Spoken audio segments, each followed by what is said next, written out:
কোনো চাকরি করলেন না, ব্যবসা করলেন না, আপনার ওয়াইফ কোনো চাকরি করলো না, আপনি এতদিন ধরে চললেন কিভাবে? কোথায় থেকে টাকা আসলো? 400 পাউন্ড লাগে লেখা রেলের টিকিটের দাম। তারপরে খাইলেন কি? বাতাস থেকে। আপনি এমন নেতৃত্ব তৈরি করতেছেন যে নেতৃত্ব আর এক দলকে বলতেছে নারী নেতৃত্বায়ন করে না। গত 17 বছর আওয়ামী লীগ যে রেটরিক তৈরি করে গেছে মুক্তিযুদ্ধের পক্ষ বিপক্ষ, আপনি এসে তো একই কাজ করতেছেন। আপনি একটা কোম্পানি খুলছিলেন, সে কোম্পানির নাম ছিল কি? White and blue. এই কোম্পানি আপনি বন্ধ করে দিলেন। এই কোম্পানি আপনি 2017 সালে বন্ধ করে দিলেন।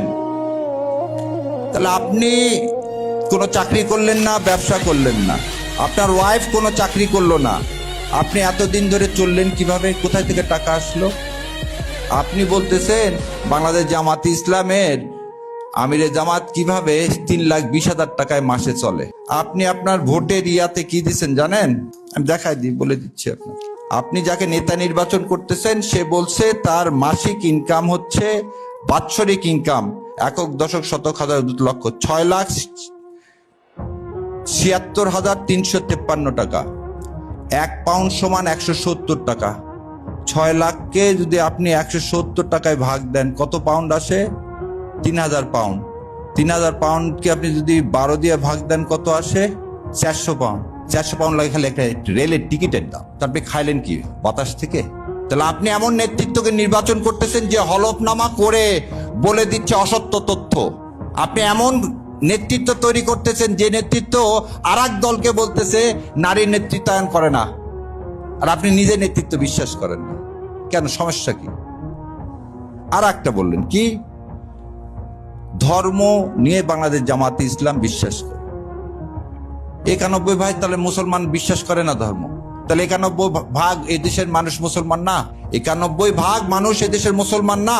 এই রেটরিক গুলো তৈরি করে আপনি কি চাচ্ছেন? ভাগ করতে চাচ্ছেন। গত 17 বছর আওয়ামী লীগ যে রেটরিক তৈরি করে গেছে মুক্তিযুদ্ধের পক্ষ বিপক্ষ, আপনি এসে তো একই কাজ করতেছেন। তাহলে এই বয়ান কার?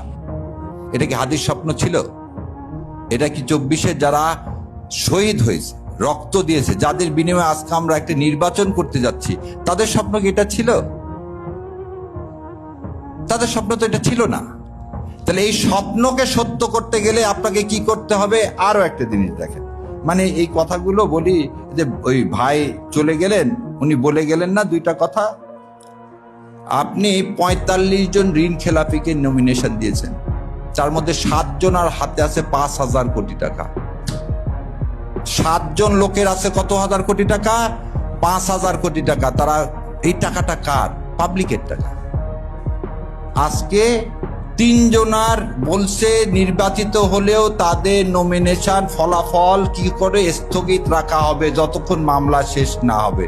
কি কারণে জানেন? একজন 2200 কোটি টাকা নিয়ে বসে আছে, 1 টাকাও ব্যাংকে দেয়নি।